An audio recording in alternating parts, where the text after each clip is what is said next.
بسم الله الرحمن الرحيم. الحمد لله رب العالمين الرحمن الرحيم مالك يوم الدين إياك نعبد وإياك نستعين اهدنا الصراط المستقيم صراط الذين أنعمت عليهم غير المغضوب عليهم ولا الضالين آمين. والصلاة والسلام على رسول الله وعلى آله وصحبه ومن تبعه ونصره ووالاه. ربنا زدنا علما وارزقنا فهما وحكمة. Hari ini kita bincang perkara yang membatalkan dua kalimah syahadah. Setelah kita memahami segala yang terkandung di dalam dua kalimah syahadah yang menjadi intisari, yang terkandung di dalamnya segala rukun iman dan Islam, serta segala panduan hidup, walaupun ianya merupakan sebahagian daripada rukun Islam, tetapi ianya penting sehingga menjadi syarat kepada orang-orang yang mahu menganut Islam. Perlu juga diketahui bahawa di sana terdapat perkara-perkara yang membatalkan dua kalimah syahadah. Bukan sahaja membatalkan salat, puasa, zakat dan haji.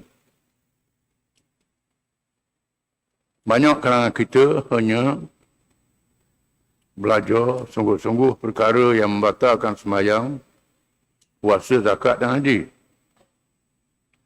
Kita tak ambil tahu perkara yang membatalkan dua kalimah syahadah. Padahal dua kalimah syahadah ini sangat penting bagi seorang Islam dan seorang yang beriman. Ukuran seseorang itu Islam dan beriman ialah mengucap dua kalimah syahadah. Yang jadi rukun yang pertama, termasuk di dalamnya ikatan kepada rukun iman itu sendiri. Dengan sebab itu, bila orang nak masuk Islam, dia mengucap dua kalimah syahadah. Syekhuna Sa'id Hawa rahimahullah menyatakan di dalam kitabnya Al-Islam bahawa terdapat beberapa perkara yang membatalkan dua kalimah syahadah. Disebut dalam Al-Islam karangan Syekh Sa'id Hawa, perkara membatalkan dua kalimah syahadah. Walaupun demikian, berhajat kepada keterangan-keterangan. Tak boleh pakai totok. Kerana nak hukum batal dua kalimah syahadah ini sangat besar. Sangat berat. Imam Malik rahimahullah mengatakan, sekiranya ada 100 hujah, 99 hujah dia dapati betul, satu hujah dia ragukan, maka tak boleh hukum lagi. Maksud dilihat dengan jelas. Di antara perkara yang membatalkan dua kalimah syahadah itu ialah yang pertama, bertawakal dan bergantung kepada yang lain daripada Allah Subhanahu Wa Taala. Bertawakal, berserah diri tidak kepada Allah, berharap pada yang lain. Orang lain boleh lebih kuat pada Allah Ta'ala, lebih kuasa pada Allah Ta'ala. Siapa begitu? Kalau sekiranya dia buat sesuatu, cuma dia tak ingat saja, terlupa di masa itu, tak dia baca dua kalimah syahadahnya, cuma salah saja. Dalilnya ialah firman Allah Subhanahu Wa Ta'ala, wa yawma hunainin id a'jabatkum kathratukum falam tughni ankum syai'a wa dhaqat 'alaikumul ardu bima rahabat. Surah At-Taubah ayat 25. Maksudnya, Dan pada hari peperangan Hunain, tatkala kamu sombong, dan kamu ujub, kagum dengan kekuatan kamu sendiri, dengan jumlah kamu yang banyak, tetapi tidak memberi faedah sedikit pun, sehingga bumi yang luas menjadi sempit bagi kamu. Kisah peperangan Hunain yang terkenal selepas Fathu Makkah, selepas pembukaan Makkah, menyebabkan jumlah orang Islam bala tentera jadi 10,000. Lalu Nabi SAW mendapat maklumat di sana ada kumpulan musyrikin Bani Saqif dan Hawazin berkumpul untuk menyerang. Lalu Nabi menyusun bala tentera sampai 10,000, jumlah besar. Bila lihat jumlah 10,000 menyebabkan mereka ujub, rasa megah, lupa pada Allah Ta'ala. Banyak dalam pasukan itu orang yang mu'alaf, yang baru masuk Islam. Di antaranya orang bukan Islam yang dia ajak sama dalam peperangan itu. Nabi izin ikut serta pasukan itu. Bahkan Nabi pinjam senjata daripada pemimpin musyrikin Mekah. Bila sampai ada Hunain, tiba-tiba mereka telah dikepung oleh tentera musuh yang bersembunyi di celah-celah bukit dengan serangan panuh yang mengelilingi mereka, menyebabkan lari bertempiaran. Hanya 100 orang saja yang tak lari bersama dengan Nabi SAW, 100 orang saja. Jadi 9,900 lari bertempiaran kerana anak panah dikeliling mereka, menyebabkan dalam keadaan yang kelam kabut, akhirnya datang pertolongan Allah Ta'ala yang luar biasa. Nabi mengambil tanah, genggam tanah, dan Nabi dengan doa pada Allah Ta'ala, Nabi lempar tanah, berlaku mukjizat di mana menyebabkan pasir-pasir masuk dalam mata-mata musuh yang memanah dan berhenti panah. Lalu panggil balik tentera yang berundur tadi, mereka pulang balik menyerang musuh dalam keadaan yang selamat. Di mana tak batal dua kalimah syahadah, cuma bingung masa tu, pulang balik pula. Tapi mengingatkan kita, bertawakal kepada Allah itu sangat penting. Dari sini kita memahami bahawa kemenangan yang sebenar tidak ada pada yang lain melainkan dari Allah Subhanahu Wa Taala.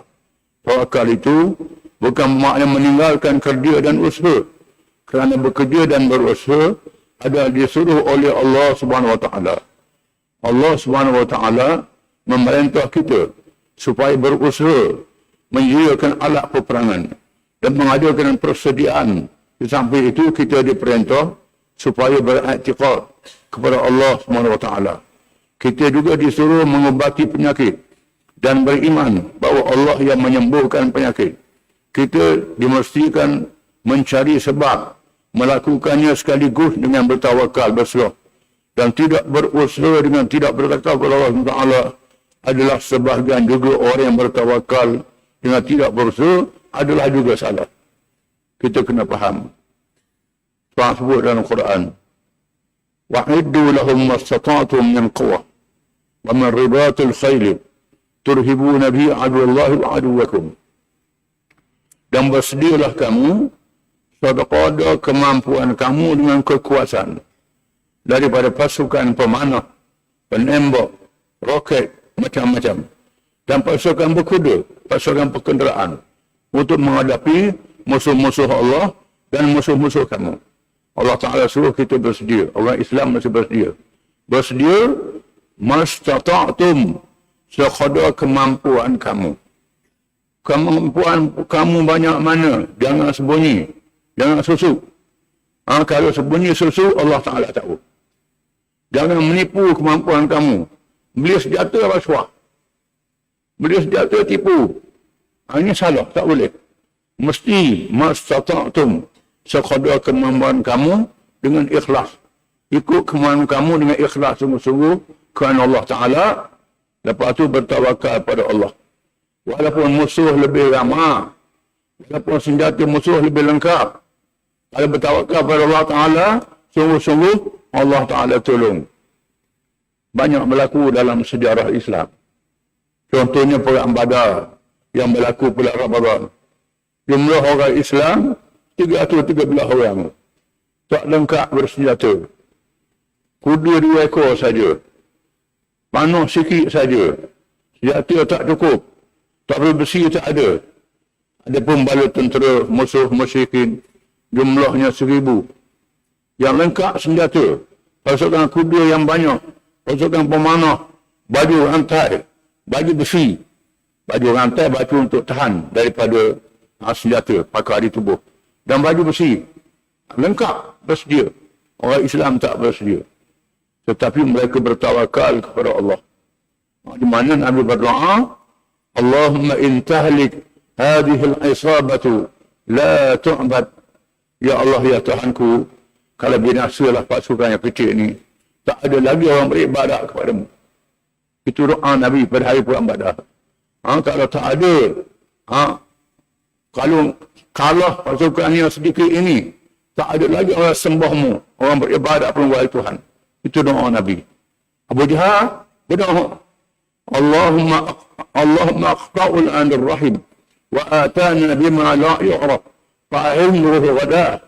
Abu Jahal berdoa, ya Allah, ya Tuhanku, inilah Muhammad, pengikut-pengikutnya yang memutuskan hubungan keluarga, yang memecah belah, yang membawa ajaran yang sesat, yang tak diketahui betulnya, binasakan pada pagi ini. Antara doa Nabi dengan doa Abu Jahal. Doa Nabi, doa yang bergantung kepada Allah Ta'ala. Kalau pasukan ini, tak ada orang beribadat padamu.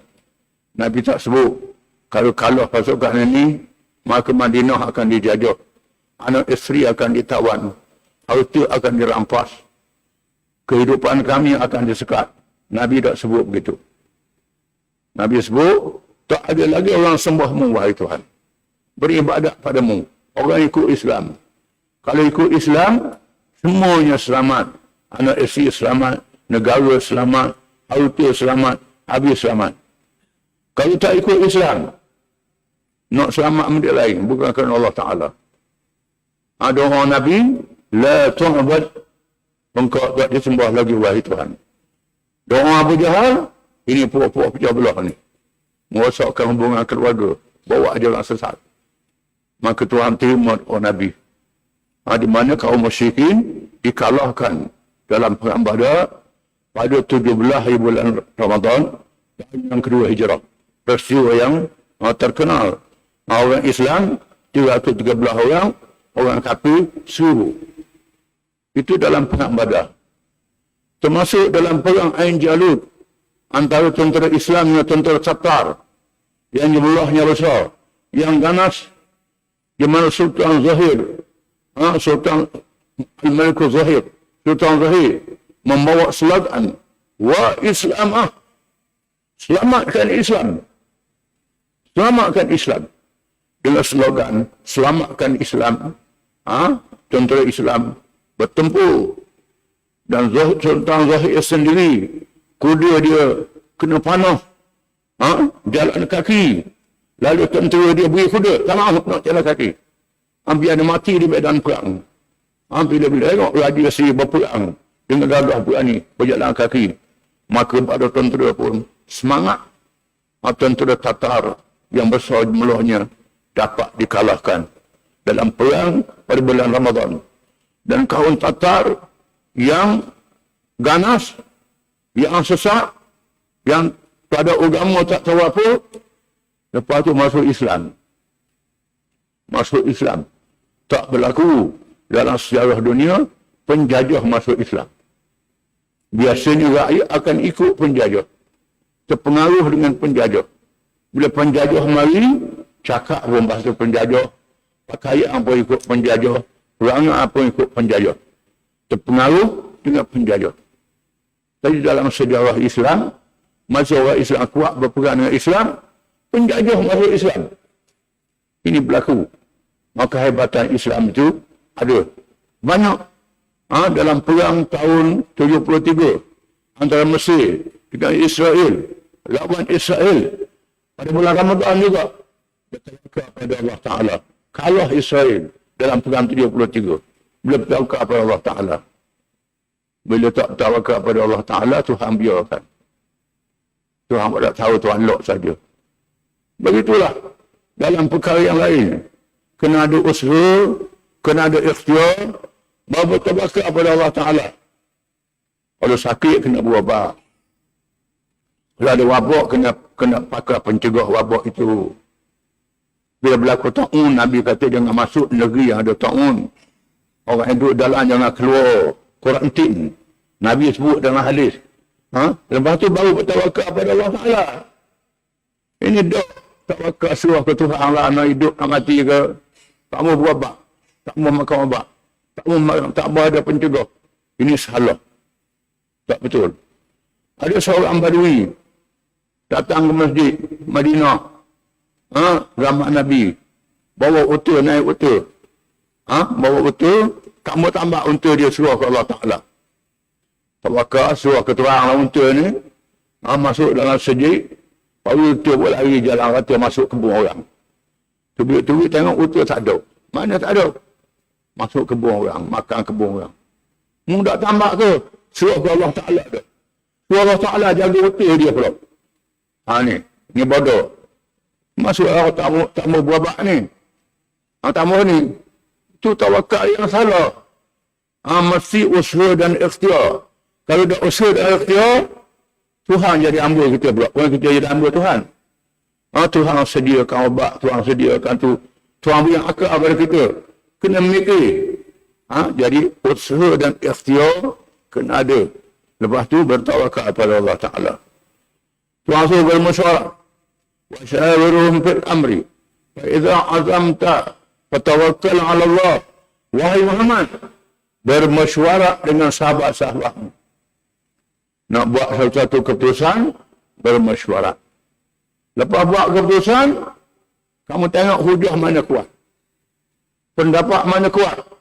Tawakkal ala Allah, surah pada Allah Ta'ala. Tengok hujah yang kuat. Pendapat yang kuat. Terima pendapat yang kuat. Bertawakal pada Allah Ta'ala. Dalam perang Uhud, Nabi buat keputusan. Keluar, lawan musuh di Uhud. Lawan musuh di Uhud. Lalu Nabi keluar. Abdullah bin Ubay dan pengikut-pengikutnya cadang supaya lawan di Madinah. Muda kata, dok Rasulullah, lawan di Uhud, lawan di luar. Lebih baik. Lalu Nabi terima pandangan orang muda dan keluar, lawan di Uhud. Lawan di Uhud, beberapa sahabat tak ikut arahan. Nabi dah arah suruh jaga bukit. Bukit ini jangan tinggal. Sama ada kita menang. Kalau tak boleh tinggal bukit ni. Penting. Bila orang kafir tinggal harta rampasan perang, mereka berundur di peringkat awal peperangan. Tinggal bukit. Menyebab bukit penting diambil oleh musuh dan tentera Islam terkepung. Lepas tu orang Islam tewas. Tapi Nabi undur ke Bukit Uhud, ambil langkah baru, lawan balik dan musuh lari. Kita baca minggu lepas dalam tafsir Quran, musuh lari. Selepas itu turun ayat wa sya'irhum fil amri fa idza azamta fatawakkal 'ala Allah. Wahai Muhammad, bermesyuarat dengan sahabat-sahabatmu. Bila mendapat azam keputusan, bertawakal pada Allah Ta'ala. Walaupun mereka luka dalam perang Uhud, Tuhan suruh bermesyuarat dan bertawakal kepada Allah. Mesyuaratnya dalam perkara yang tidak ada nas. Tak ada nas dalam Quran, tak ada nas dalam hadis. Perkara yang ada nas tak boleh mesyuarat. Dalam perang Badar, Nabi pilih satu kawasan jadi markas besar tentera Islam. Nabi kata buat markas sini. Lalu seorang sahabat tanya Rasulullah, Rasulullah keadaan sini ini wahyu daripada langit ke pandangan peribadi sendiri? Nabi kata pandangan peribadi aku sendiri. Wahai Rasulullah, pada pendapat saya tempat ini tak melek jadi markas. Kerana di Badar ni ada mata air. Mata air duduk depan kita. Kalau kita duduk sini, kita boleh ambil air, musuh boleh ambil air. Kita pergi ke depan lagi. Dekat air tu, kita buat markas kita. Bila kita ambil markas kita tempat air, maka kita dapat air, musuh putus air, tak ada air. Oh, Nabi kata betul-betul. Nabi cuma pandangan sahabat dia. Ini termasuk dalam mesyuarat. Lepas tu bertawakal pada Allah Ta'ala. Masa itu. Jadi sahabat-sahabat ikut arahan Nabi. Nabi atur strategi, taktik, peperangan dalam perang Badar. Nabi buat soft yang rapat. Antara sahabat-sahabat juga ke belah orang. Dan yang depan bertahan dengan perisai. Dengan perisai. Jangan serang lagi. Biar musuh serang dulu. Selepas musuh serang, bila arahan suruh serang, baru serang. Lalu mereka ikut arahan Nabi. Musuh serang dulu. Musuh tak tahu taktik cara perbarisan tentera. Nabi yang ada perbarisan tentera ni. Atau sah, rapat-rapat. Di mana orang musyrikin serang secara berterabur. Berterabur. Setelah mereka habis puas panah, Nabi arah serang. Lalu serang menyebabkan mereka berpecah belah dalam pasukan itu. Dan tentera Islam dapat mengalahkan tentera musyrikin dalam perang Badar. Walaupun orang Islam juga 13 orang kafir 1000 boleh kalah. Ini banyak dalam perang Yarmouk. Perang Yarmouk, orang Islam dalam puluh-puluh ribu, orang kafir ratus-ratus ribu tentera Rom. Ada riwayat 1 juta tentera Rom, Byzantine. Dengan taktik yang diatur, kalah Rom yang jumlahnya berpuluh kali ganda daripada tentera Islam. Yang ini berikhtiar mengatur strategi. Khalid bin Walid mengarahkan tentera Islam dari Dimash. Berundur. Musuh duduk ikut. Akhirnya musuh duduk di bawah bukit. Semua bukit dikawal oleh tentera Islam. Setelah semua bukit dapat ke tentera Islam menyerang musuh yang ramai jumlahnya duduk di celah-celah bukit, menyebabkan ratus ribu atau riwayat 1 juta tentera Rom dikalah dan jatuhnya kerajaan Rom, tumbang kuasa besar dunia. Ini ialah contoh berikhtiar atau kemudian bertawakal pada Allah Ta'ala. Begitulah dalam kita bekerja cari rezeki. Ikhtiar macam mana buat nak cari rezeki. Atau bawa bertawakal pada Allah Ta'ala.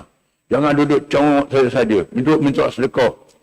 Disebut dalam hadis, orang siapa yang sihat, yang kuat, minta sedekah. Orang sedekah duduk saja minta sedekah. Tuhan luruhkan daging muka dia daripada mahsyar pada hari kiamat. Kerana dia tak ada marwah. Ini. Orang minta sedekah kita beri. Tetapi orang yang tak ada darurat apa-apa, kerja minta sedekah, itu salah dari segi Islam. Tak boleh. Dia kena bekerja. Jelaslah bahawa di sinilah letaknya perbezaan di antara orang-orang beriman dengan yang kafir. Di mana masing-masing bekerja dan berusaha. Tetapi orang yang beriman itu mempunyai sifat tawakal ataupun tawakul. Berserah pada Allah Ta'ala. Sementara yang kafir tidak ada tawakalnya. Barang siapa yang berikhtiar dan berusaha sahaja dan lalai daripada tawakal pada Allah Ta'ala adalah berdosa. Dia berikhtiar lupa ke Tuhan. Itu salah. Dan barang siapa yang menafikan hubungannya dengan Allah SWT dengan menepikan ayat-ayat Quran yang mengatakan segala-galanya berada di bawah iradah ilmu dan kudrat Allah SWT. Ini bermakna syirik dan batal dua kalimah syahadanya. Barang siapa yang agak ini, aku ni pandai aku, Allah Ta'ala tak tolong. Dia bukan kerja Allah Ta'ala, dia cakap begitu. Maka batal dua kalimah syahadah dia. Itu maksudnya. Firman Allah Subhanahu Wa Ta'ala, wa ma ramaita id ramaita walakin Allah rama. Surah Al-Anfal ayat 17. Maksudnya, dan bukanlah kamu yang melontar, tetapi Allah yang melontarnya. Bukan kamu yang melontar panah, yang melontar lembing, melontar tombak. Allah yang melontarnya. Allah yang menentukan kena tak kena. Kamu melontar saja. Penentuannya pada Allah. Bukan Muhammad yang melontar pasir. Allah yang melontarnya. Maknanya Nabi buat usaha. Allah yang menentukan. Dan sebab itulah Siti Maryam alaihissalam. Bila dia sakit. Bahuzi ilaika bidaza'in naqlah. النخل تساقط على رطبا جميلا رطبا جنيا Malaikat kata, wahai Maryam, goncangkan batang kurma itu. Nescaya buah-buahnya akan gugur, kamu boleh makan. Siti Maryam yang mengandung dengan kun fayakun, dengan perintah Allah Ta'ala, memencilkan diri kerana tak ada suami mengandung. Tetapi Allah Ta'ala jadikan begitu. Dia tidak bersalah. Dia seorang yang baik, seorang yang saleh. Allah Ta'ala nak tunduk kekuasaan dia. Dia doa biar dia matilah. Baik dia mati, orang tak tahu. Hilang cerita dia.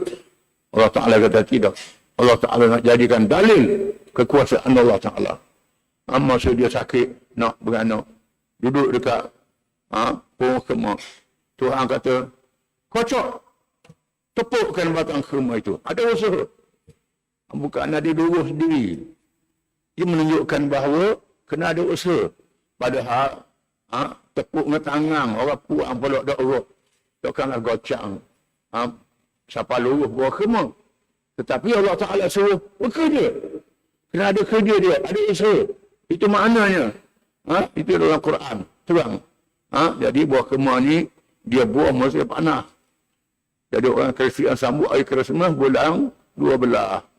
Bulan sejuk, bulan saldi. Buah kurma tak buah masa tu.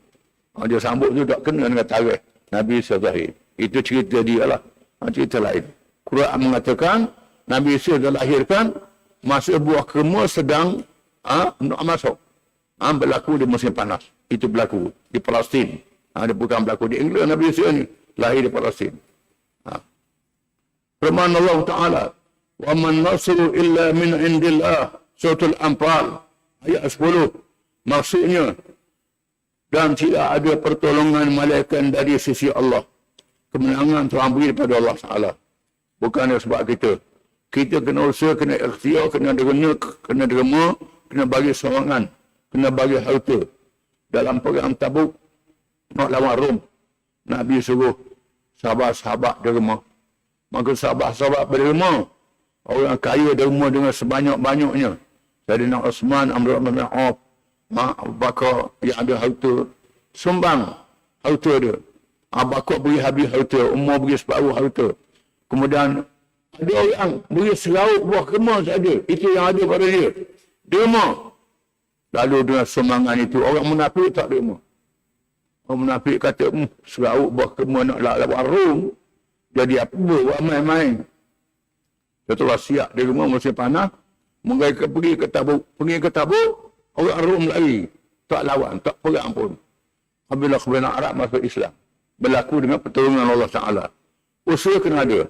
Firman Allah SWT, Inna Allah wa razaqu dhul quwwatil matin.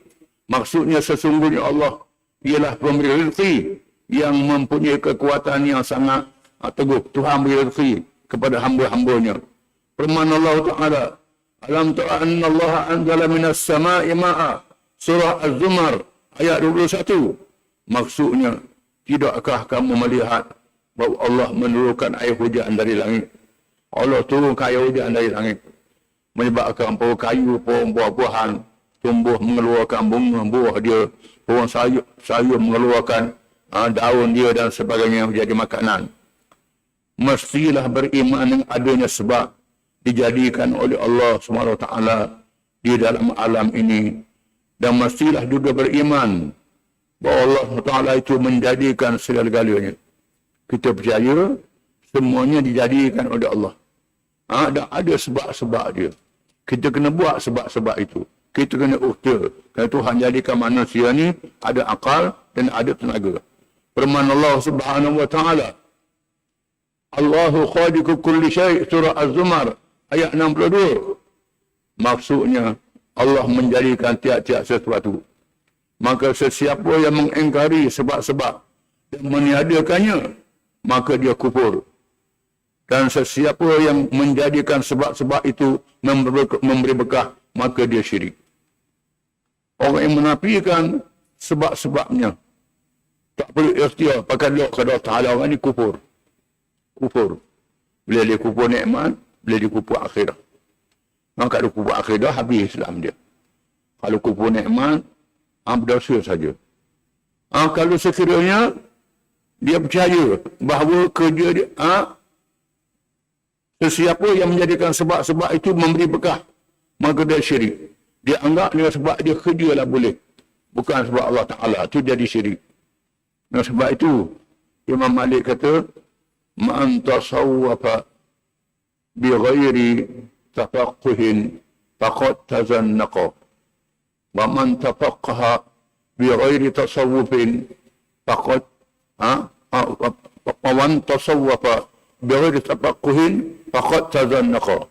Wa man tafaqqaha bi ghairi tasawwufin faqad tafassaqa.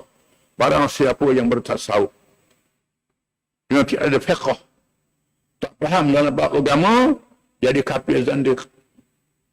Kafir zandik menafikan usaha dan ikhtiar, menafikan itu, nak jadikan Tuhan sebagai hamba dia. Menafikan. Barang siapa yang berfiqh dengan tidak ada tasawuf, jadi fasik. Dia berfiqh saja. Tak faham pasal ikhlas, pasal tawakal, serah pada Tuhan, tak ada. Semua kerja dia belaka. Dia percaya ke Tuhan, jadi fasik. Dua-dua kena ada. Ilmu akidah, ilmu fiqh kena ada, ilmu tasawuf kena ada. Dan yang ketiga, penting ilmu akidah kena ada. Kena ada pada seseorang itu. Wallahu a'lam.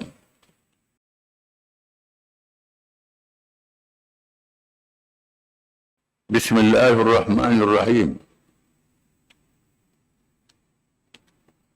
Kesimpulannya, menunjukkan bahawa Abu Bakar radhiyallahu anhu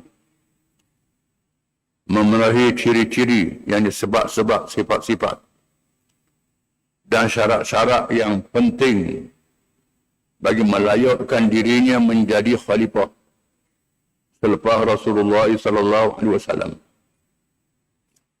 Syekh Abdul Hasan Ali An-Nadawi rahimahullah menegakkan bahawa Abu Bakar radhiyallahu anhu memenuhi perkara tersebut, iaitu nombor satu, sepanjang hayatnya bersama Islam, beliau telah mendapat kepercayaan Rasulullah SAW dengan menugaskannya memimpin perkara yang menjadi rukun kepada agama Islam, seperti sembahyang dan haji.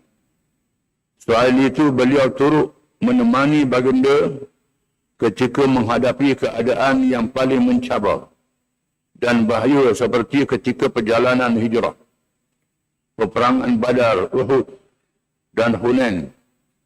Perkara-perkara tersebut mestilah diberikan kepada orang paling dipercayai dan mempunyai harapan yang tinggi dapat melaksanakannya. Di masa Nabi hidup, Nabi tugaskan Abu Bakar menjalankan kerja-kerja yang besar. Antaranya kerja rukun Islam. Abu Bakar ganti Nabi masuk uzur jadi imam sembahyang di masjid. Sembahyang ni rukun Islam. Jadi imam. Ganti Nabi di masjid. Abu Bakar ganti Nabi. Lalu orang mengadu Abu Bakar ni bila baca Quran dia menangis. Tuhan saya khabar. Abu Bakar saya jadi imam lah. Beritahu Nabi tak boleh Abu Bakar. Bila belajar Quran dia sedih. Dia khotong semakin apa sedih. Nabi marah. Antunna sawahibu Yusuf. Nabi kata ke Aisyah. Puak-puak orang puan ni yang menggoda Nabi Yusuf. Nabi kata Aisyah radhiyallahu anha. Ni puak-puakmu ni. Nabi marah. Abu Bakar tu jadi imam. Kemudian memimpin haji tahun yang ke-9 hijrah sebelum Nabi wafat. Haji Nabi tak pergi, Abu Bakar jadi ketua. Jadi Amirul Hajj. Pemimpin bawa jemaah haji. Menunaikan tugas yang besar. Kemudian dalam peristiwa hijrah, Nabi suruh Abu Bakar teman masa hijrah. Bersembunyi dalam gua. Dalam kisah yang disebut dalam Quran. Yang kita baca minggu lepas. Masa perang Badar, perang Uhud, perang Hunain, Abu Bakar yang paling dekat dengan Nabi SAW. Yang kedua, antara keistimewaan diri Abu Bakar radhiyallahu anhu ialah bersikap teguh dan berani dalam menghadapi cabaran-cabaran besar yang menggugat keselamatan agama dan umat. Pendirian beliau yang kuat dapat mengembalikan orang lain kepada prinsip yang benar dan cara yang betul. Walhal mereka yang kuat imannya juga goyah iman mereka dan menjadi kelam kabut. Sebagai contohnya, hal ini dapat dilihat daripada apa yang berlaku dalam peristiwa Isra' dan Mi'raj, Uhud, Hunain, kewafatan Rasulullah SAW dan lain-lain. Dalam keadaan yang sangat mencabar, orang lain payah nak nakak dalam darurat. Ubah kuasa orang yang teguh pendiriannya. Dalam peristiwa Isra' dan Mi'raj, Nabi balik daripada Isra' dan Mi'raj, menengok macam mana nak cerita ke orang. Isra' Mi'raj ni, semalam pergi ke Baitul Maqdis. Orang lain pergi ke Baitul Maqdis berbulan-bulan. Sebulan pergi, sebulan balik. Lepas tu naik ke langit pula. Alak-alak tak ada masa tu. Macam mana orang nak percaya? Abu Bakar yang pertama percaya. Subhanalladzi asra bi'abdihi layla. Maha si Tuhan yang menjalankan hamba-Nya di waktu malam. Tuhan yang maha suci menjalankan hamba-Nya Muhammad SAW. Bukan Nabi berjalan sendiri. Tuhan yang menjalankan dia. Dia Tuhan yang menjalankan. Tuhan boleh hapus jauh mana pun, lama mana pun. Tuhan boleh buat dalam sekelip mata saja. Ini kuasa Allah Ta'ala. Macam dalam kisah surat Nabi Sulaiman alaihi salam. Sebelum Raja Balqis datang, Sulaiman kata, siapa yang sanggup bawa singgasana dia, mari ke sini. Lalu jin kata, Ifritun minal jin, jin yang kuat, wahai Nabi Allah, kami sanggup bawa ke Nabi Allah. Bangun, tinggal mari pula ada dah. Ada dah benda singgasana Balqis. Lalu seorang daripada yang ada ilmu dari kitab Allah Ta'ala berkata, wahai Nabi Allah, saya boleh bawa singgasana itu. Kalau Nabi Allah kejam mata celik, ada lalu depan. Ada selalu. Di mana? Asif bin Barakaya. Yang doa dia makbul. Dengan doa. Dengan Ismullahil Azam. Seorang wali. Sekedip masa. Istana Tuan dia singgasana Balqis ada depan tu. Serta-merta. Ini kekuasaan Allah Ta'ala. Isra' dan Mi'raj yang sangat hebat. Perjalanannya juta ribu tahun. Juta tahun mungkin perjalanan. Dengan alat sapak-sapak. Tapi berlaku dalam semalam saja. Abu Bakar yang pertama mengatakan, Sadaqta, sadaqta, sadaqta. Betul. Apa yang Nabi kata tu, betul. Barulah orang lain ikut sama. Ini kehebatan Abu Bakar. Dalam peristiwa Badar, peristiwa Uhud, peristiwa Hunain, dalam medan perang, Abu Bakar duduk dekat Nabi, penasihat yang paling kanan. Ini kelayakan dia jadi khalifah. Yang ketiga, keistimewaan diri Abu Bakar radhiyallahu anhu. Yang lain ialah kemampuan untuk memahami Islam secara halus dan tepat. Perkara itu berlaku kerana penghayatannya terhadap ajaran Islam bersama Rasulullah SAW yang menerima wahyu. Baginda SAW menundukkan pelaksanaannya pada waktu senang dan susah, perang dan aman, gelombang yang berkocok dan keadaan yang tenang, serta ketika berselisih faham dan bersepakat. Bila mesyuarat, ada perkara-perkara yang rumit, yang susah untuk dipahami. Abu Bakar orang yang menyelesaikan masalah itu. Ini kehebatan dia. Tolong Nabi. Banyak dalam hal ini daripada saat Nabi. Yang keempat, kecemburuan gairah dari Abu Bakar radhiyallahu anhu terhadap agama bagi memelihara dan mempertahankan Islam mengikut keaslian prinsip yang diterima dari Rasulullah SAW sehingga mengatasi kecemburuannya terhadap diri dan keluarga beliau mempunyai keberanian untuk menegakkan ajaran Islam tanpa mengira kepentingan sesiapa pun. Keberanian menegakkan ajaran Islam. Tak ke siapa. Masa perang Tabuk, Nabi minta derma. Saidina Uthman kaya beri derma banyak.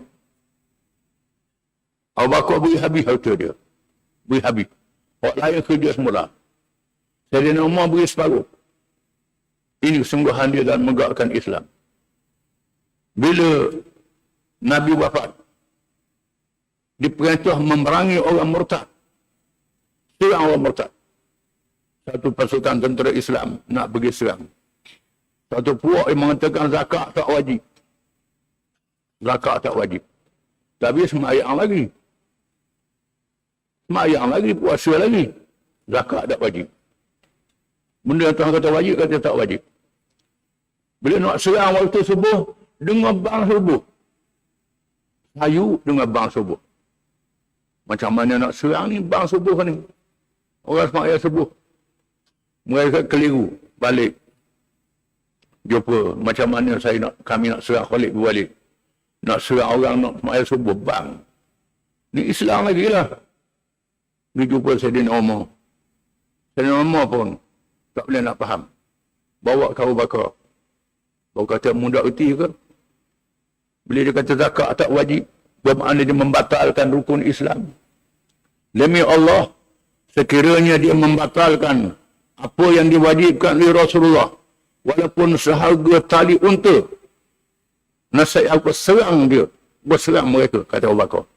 Ini ketegasan dia, kata Abu Bakar dalam masalah ini. Yang kelima, Sayyidina Abu Bakar radhiyallahu anhu sangat memahami cita rasa dan harapan Rasulullah SAW kepada umat baginda yang perlu dilangsungkan selepas kewafatannya. Beliau berjuang tanpa rasa takut dan gentar bagi menghadapi sebarang tentangan dan halangan. Benda yang Nabi buat, orang tak faham. Sebelum Nabi wafat, Nabi menyediakan pasukan tentera, ketuanya Usamah bin Zaid radhiyallahu anhu. Umur dalam 20 tahun. Yang terlalu muda. Ayah dia dibunuh dalam perang Mu'tah dengan Rom. Bersama dengan Ja'far bin Abi Talib, Abdullah bin Rawahah. Zaid bin Harithah ayah dia, Usamah bin Zaid. Zaid ini anak angkat Nabi. Usamah ni cucu angkat. Nabi menugaskan Usamah memimpin bala tentera. Orang kata muda sangat jadi ketua panglima tentera. Nabi kata tak. Kena lantik dia juga. Usamah pun keluar di pinggir Madinah. Bila Nabi dengar Nabi dalam keadaan uzur sangat, serba salah. Berkemah. Nabi wafat. Usamah dan tentera balik ke Madinah semula. Kabilah-kabilah Arab murtad. Keluar daripada Islam. Madinah dikepung. Yang murtad dia sokong oleh kuasa besar Parsi dan Rom. Macam mana ni? Tentera Usamah hendaklah dibatalkan tugasnya untuk mengawal Madinah. Bakar kata, tidak. Teruskan. Ini Rasulullah yang mengarahkan tentera Usamah. Pergi. Lalu sahabat-sahabat yang lain jumpa dengan Sayyidina Umar. Dia pujuklah Abu Bakar. Pujuk kita sampai ke kisahnya. Pujuk Abu Bakar ni jangan hantar kita dalam keadaan bahaya ni. Sayyidina Umar datang. Abu Bakar pikah bangun marah ke Sayyidina Umar. Pegang janggut dan kepala. Ajabarun fid jahiliyah. Wajabarun fid Islam. Ini masa jahiliyah samsin. Masa Islam penakut. Kata Sayyidina Abu Bakar. Ke Sayyidina Umar. Terduduk Sayyidina Umar. Pergi. Ini Rasulullah sudah araskan. Pergi. Tentera Usamah pun pergi. Rupa ini adalah perang saraf. Istilah saraf perang saraf. Perang psikologi. Bagi perang psikologi. Dalam ilmu perangan, perang psikologi. Jadi bila Abu Bakar menyuruh tentera Usamah pergi untuk lawan Rom. Rom tak ada pun. Tapi kabilah-kabilah Arab mengetahui tentera Usamah bergerak ke utara untuk melawan tentera Rom. Ini kuat lagi Islam ni. Rom pula lawan. Kalau Nabi Muhammad dah mati, nak pergi lawan Rom. Tak boleh pandang ringan. Ini perang psikologi. Mana musuh-musuh melihat Islam masih ada kekuatan. Maka mereka teragak-agak nak serang Madinah. Tak berani. Menandakan orang Islam masih kuat. Ini kebijakan Abu Bakar. Baru seorang yang bersifat zuhud dan mendapat tarbiyah Rasulullah SAW.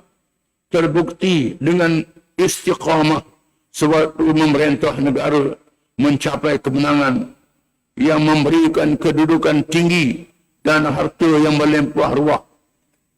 Masuk jadi khalifah. Jadi ketua negara. Gaji mahal lah. Mula-mula saya nak nama temu, nak pergi pasar. Masa Nabi itu, Nabi dia ada peruntukan. Untuk sari hidup dia daripada ghanimah. Disebut dalam Quran. Daripada faid. Dia beri pada Nabi. Untuk sari hidup dia, keluarga dia. Harta yang pasang perang. Harta faid. Sebahagiannya pada Nabi. Banyak. Dan Nabi dapat. Walaupun Nabi dapat, Nabi gunakan harta itu untuk umat dia. Untuk fakir miskin. Untuk bantu orang. Bukan untuk kekayaan dia. Tidak. Bila sampai dalam bakar nak pergi pasar. Mu nak pergi nega lagi. Nega lah, aku nak makan apa? Saya mau kata balik. Balik. Saya nak mahu bermesyuarat. Mesyuarat, buat peruntukan daripada Baitul Mal. Beri pada Abu Bakar. Berapa dinar? Beri pada Abu Bakar. Makanan yang cukup. Beri pada Abu Bakar. Makanan yang cukup. Walaupun dia seorang khalifah, dia tak ambil semua. Zuhud. Zuhud yang ada pada dia. Walaupun menjadi ketua negara. Yang ketujuh, ada hadis yang diriwayatkan oleh Imam Al-Bukhari dan Imam Muslim. Bahawa Rasulullah SAW telah mengisyaratkan Abu Bakar radhiyallahu anhu sebagai pengganti baginda alam setelah kewafatannya. Ada hadis. Atat imra'atun an-Nabiy sallallahu alaihi wasallam wa amaraha an tarji'a ilaihi. Qalat ara'aita in ji'tu wa lam ajidka ka'annaha taqul al-maut. Qala sallallahu alaihi wasallam in lam tajidni fa'ti. Buang ia tu, tak ada ia. Fa'ti tu saja. Illam tajidni fa'ti Abu Bakrin. Fa'ti Abu Bakrin. Ia tu buang, tu salah saja. Illam tajidni fa'ti Abu Bakrin. Makna dia seorang wanita perempuan datang menemui Rasulullah SAW. Kemudian baginda menyuruh wanita itu datang semula menemui baginda pada waktu yang lain. Ada orang puak mengadu ke Nabi. Nabi sedang sibuk. Nabi kata, mari masa lain lah. Mari masa lain.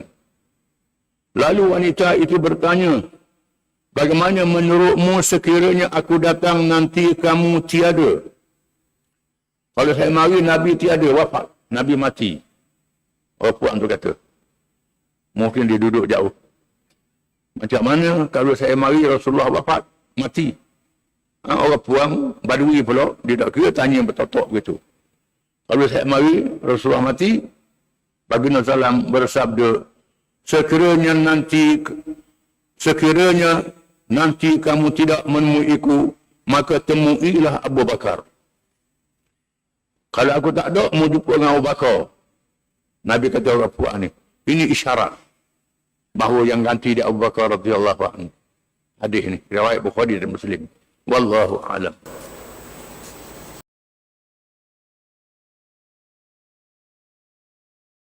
A'udzu billahi minasy syaithanir rajim. ولا يحزنك الذين يسارعون في الكفر إنهم لن يضروا الله شيئا يريد الله ألا يجعل لهم حظا في الآخرة ولهم عذاب عظيم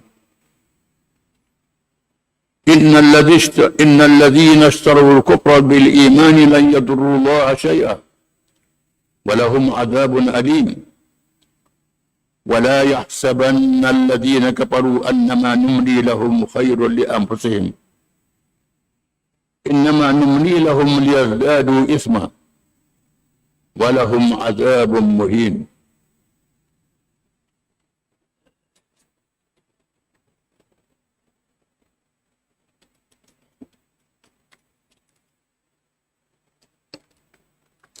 Maksudnya, dan janganlah kamu berduka cita, wahai Muhammad sallallahu alaihi wasallam,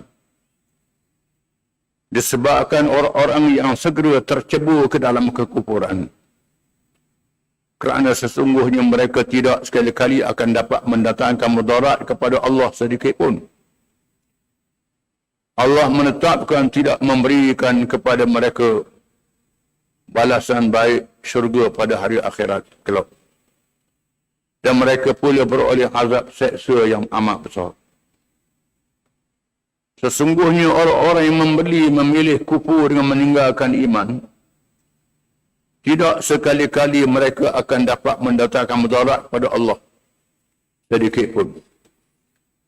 Dan mereka pula beroleh azab seksa yang tidak terperi sakitnya. Dan jangan sekali-kali orang-orang kafir menyangka bahawa kami membiarkan mereka hidup lama itu baik bagi diri mereka. Kerana sesungguhnya kami membiarkan mereka hanyalah supaya mereka bertambah dosa di dunia. Dan mereka pula beroleh azab seksa yang menghina di akhirat kelak.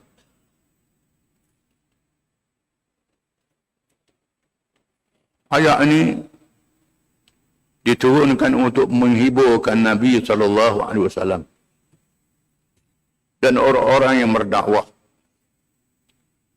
orang yang mengajak manusia kepada Islam. Seboleh-boleh Nabi nak selamatkan manusia semuanya dari Islam belaka. Begitulah mereka yang berdakwah, yang mengajar.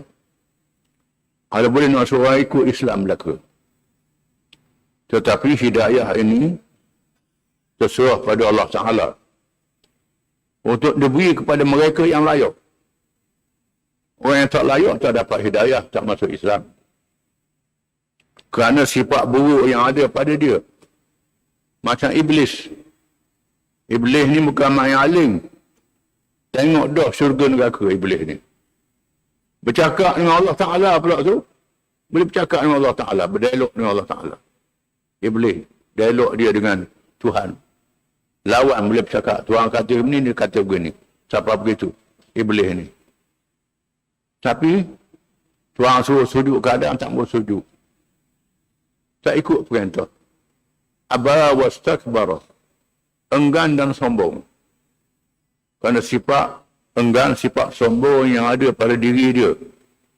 Merasakan diri dia lebih. Diri dia bijak. Dia pandai. Cerdik sangat. Lupa pada Allah Ta'ala. Menyebabkan dia tak layak dapat hidayah. Orang yang tak bergantung pada Allah Ta'ala, menganggap diri dia cerdik, diri dia bijak, pandai, sombong pula, macam orientalis. Orientalis ni ialah orang Eropah yang mengaji Islam. Yang hafal Quran pun ada. Hafal Quran. Tahu bahasa Arab. Cerdik sangat di bahasa dia. Tegur Quran pula, Quran tak kena begitu begini. Tak masuk Islam. Tak layak dapat hidayah. Macam orang Yahudi ahli kitab. Kenal Nabi Muhammad. Tahu. Tengok tanda-tanda yang ada pada diri Nabi. Klik. Tetapi marah sebab Tuhan lantik Nabi dan orang Arab tak lantik orang Yahudi. Bukan penatik kaum. Maka Yahudi al-maghdubi alaihim. Dia mereka oleh Allah. Tak layak dapat hidayah. Begitulah ulama-ulama Islam sendiri. Yang mengaji agama. Berasa dia pandai, cerdik. Bijak sangat pada orang. Sombong. Kerja dia cari pendapat pelik, orang tak tahu. Dia tahu. Hukum-hukum pelik-pelik tu cerita ke orang. Nak ayat dia tahu sangat. menyombong dengan ilmunya, takabur. Ini jadi ulama usuk, ulama yang jahat, ulama yang tak layak dapat hidayah Allah Ta'ala. Mengapa dia tak ikut Islam ni? Kan dia alim, dia pandai. Tak takut kena neraka dia. Tak dapat hidayah. Tak dapat hidayah. Walladzina jahadu fina lanahdiyannahum subulana. Wa innallaha lama'al muhsinin. Dan orang yang bersungguh-sungguh perjalanan kami tunjukkan kepadanya jalan-jalan kami. Dan Allah bersama orang yang buat baik. Orang yang bahasa Arab dak erti pun apa dak erti pun nak cari kebenaran. Dengan ikhlas. Tak tahu apa. Orang asli di hutan 5 berantara nak cari kebenaran. Buta huruf. Terang-terang Islam masuk Islam. Jadi baik. Belajar jadi pandai. Macam-macam dapat hidayah. Yang bersungguh nak cari kebenaran. Terdapat pengembang agama Kristian. Ditugaskan untuk lawan Islam. Dia kaji Quran nak lawan Islam. Kaji nak lawan Islam. Mula-mulanya nak cari apa betul lah. Dapat hidayah masuk Islam. Lawan Kristian pula. Lawan Yahudi pula. Lawan agama asal dia sendiri. Ini dapat hidayah.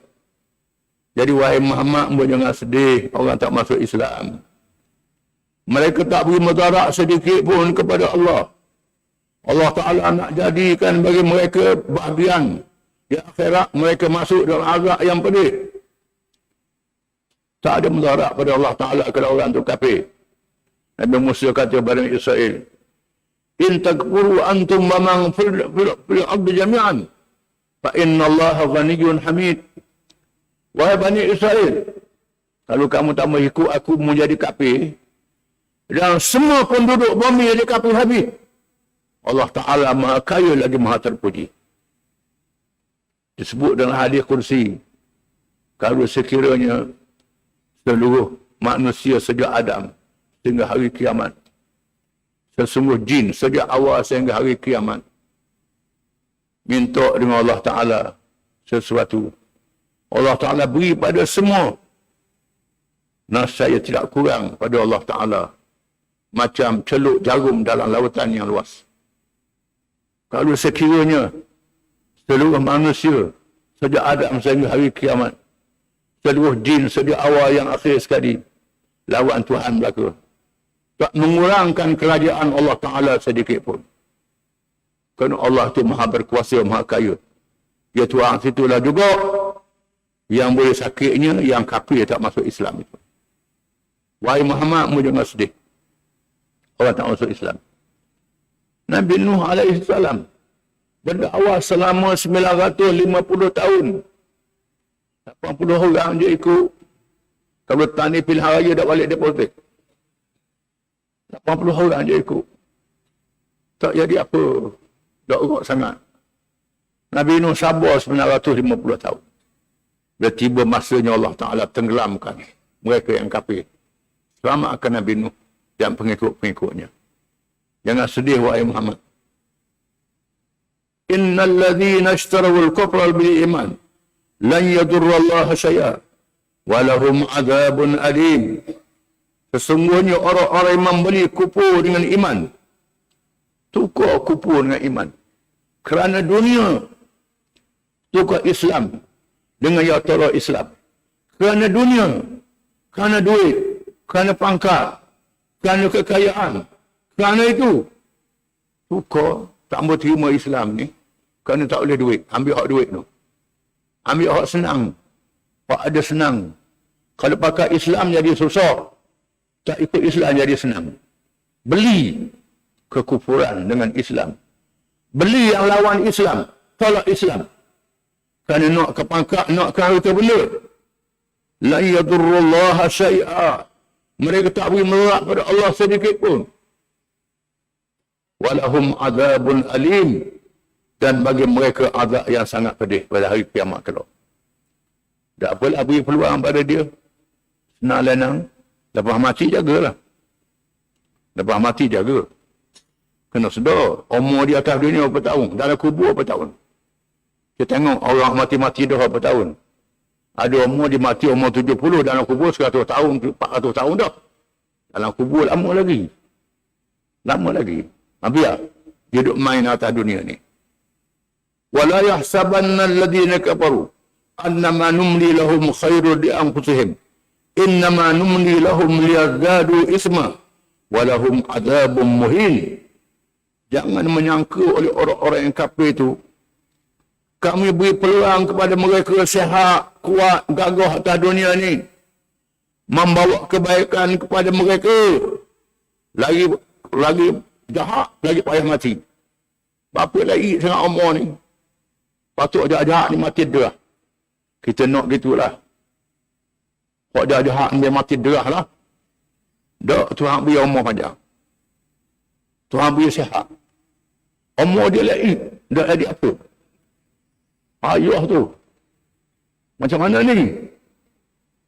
Tuhan kata, jangan sangkut kebaikan kepada mereka. Tapi, Tuhan sebut, khairun nas, man tala umruhu wa kasura amaluhu. Sebaik-baik manusia, orang yang panjang umur dia, yang banyak amal dia. Ini orang yang baik. Tetapi ada orang, umur dia panjang, jahat. Patut orang jahat-jahat ni umurnya panjang sangatlah. Innama numli lahum liyazdadu isma. Sesungguhnya kami beri peluang kepada mereka untuk mereka menambahkan dosa sebanyak-banyaknya. Walahum azabun muhin. Dan bagi mereka azab yang menghina untuk melayakkan dia masuk neraka. Ada orang Tuhan jadikan panjang umur nak suruh dia tinggi bertabak dalam syurga. Amalan dia banyak. Ada orang tu Tuhan sihatkan dia, panjangkan umur dia, supaya dosa dia banyak. Biar dia layak jadi ahli neraka. Nak jadi ahli kena ada kelayakan dia. Nak jadi ahli neraka pun kena ada kelayakan dia. Biar dia isi borang jadi ahli neraka. Dia isi banyak-banyak. Apa benda syarat-syarat nak jadi ahli neraka. Biar dia buat. Wahai Muhammad, jangan sedih. Sabar mengapa orang tak masuk Islam. Bersabarlah. Tuhan buat tu dengan kebijaksanaannya, dengan adilnya. Tuhan hukum orang kafir masuk neraka dengan adilnya. Adilnya Tuhan ni membicarakan orang kafir, membicarakan orang jahat. Dia tak hukum dengan ilmu dia, dengan tahu dia saja. Padahal dia tahu segala-galanya. Dia bawa saksi malaikat. Dia bawa tulisan-tulisan amal yang malaikat tulis. Dia bawa saksi diri dia sendiri. Tangan dia cakap, kulit dia cakap, kaki dia cakap. Apa benda dia buat? Merakamkan perbuatan di atas dunia. Anggota dia bercakap. Apa yang membuat ni betul. Saksi-saksi ada semua. Adilnya Tuhan ini. Dikumpulkan segala dosa-dosa yang banyak itu, layak. Timbang pula. Memang layak jadi ahli neraka. Tuhan kata, jangan sedih. Dia hidup panjang. Dia segok. Liyazdadu isma. Untuk menambahkan dosa-dosa mereka. Dosa-dosa mereka bertambah. Walahum azabun muhin. Dan bagi mereka azab yang menghinakan. Di atas dunia dia sangat mulia nampaknya. Di akhirat dia paling hina. Kan dosa dia paling banyak. Na'udzubillah min dzalik. Wallahu a'lam.